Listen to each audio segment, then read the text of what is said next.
All right. Book of Lucius. Nothing except the Supreme Spirit can have a real, self contained, and independent existence. This does not mean that nothing else is real, and by illusion is meant deception by the senses, which interpret falsely. Man is deluded by his senses, and so cannot distinguish the real from the unreal. 1.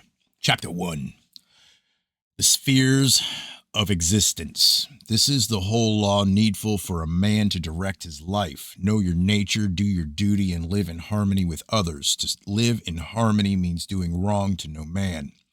There is one supreme spirit which men call God because God means all good. But because men seek a closer relationship with the supreme spirit of good, they refer to it as Father and as Him, and there is no wrong in this. The Supreme Spirit contains the essences of all the perfections, and these flow out from Him in the form of vitality, which is called the Holy Spirit. The sphere of the Holy Spirit surrounds the sphere of the Supreme Spirit, and around this again and below it is the sphere of matter and mortality. In the sphere of matter and mortality, the Holy Spirit manifests imperfectly, for here it becomes mingled with the inert composition of this sphere. Also, the penetrated offers resistance to the penetrator, and this, combined with the effects of intermingling, causes obscurity, illusion, and ignorance.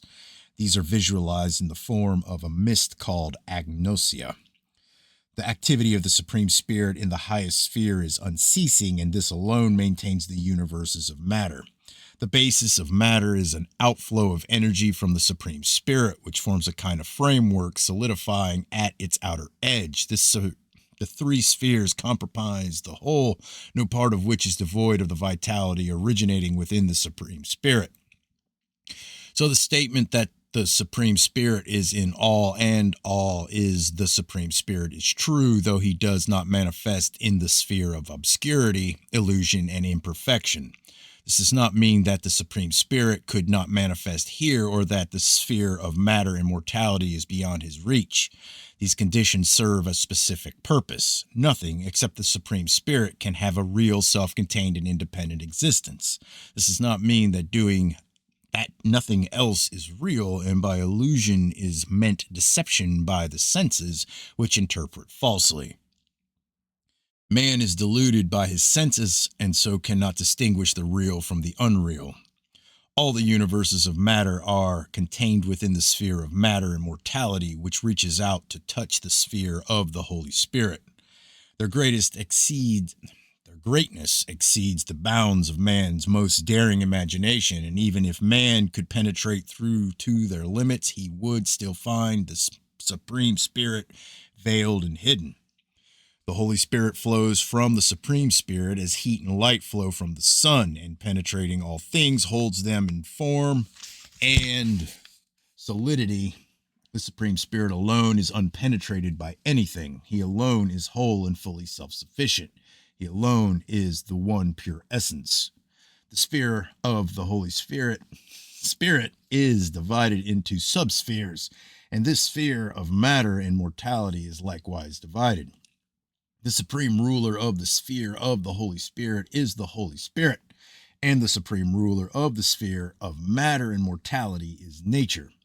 So all the material universes are governed by one set of laws called the law of nature. Nature is the effect of a manifestation of the activity of the Holy Spirit operating in matter, where reality is relative and not absolute. The earthly body of man, his moral shell and spirit container, is molded before birth by following a soul pattern drawn by destiny. Once born, many forces influence the life of man on earth, but he is also given the responsibility of free choice. Notwithstanding this, the life of any man can only follow a course set by destiny, but while on that course, he can do as he wills. Every single thought and act on earth has its effect on the soul's spirit projected into the sphere of matter and mortality.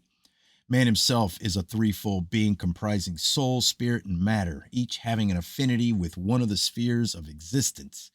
Here on earth, the soul spirit is made ready for its life in the higher spheres, or it is neglected and ignored. This is the outline of truth within which our master taught, and Paramantris, his devoted disciple, has recorded what follows. He taught to 7 only in a small hermitage beside the forest brook.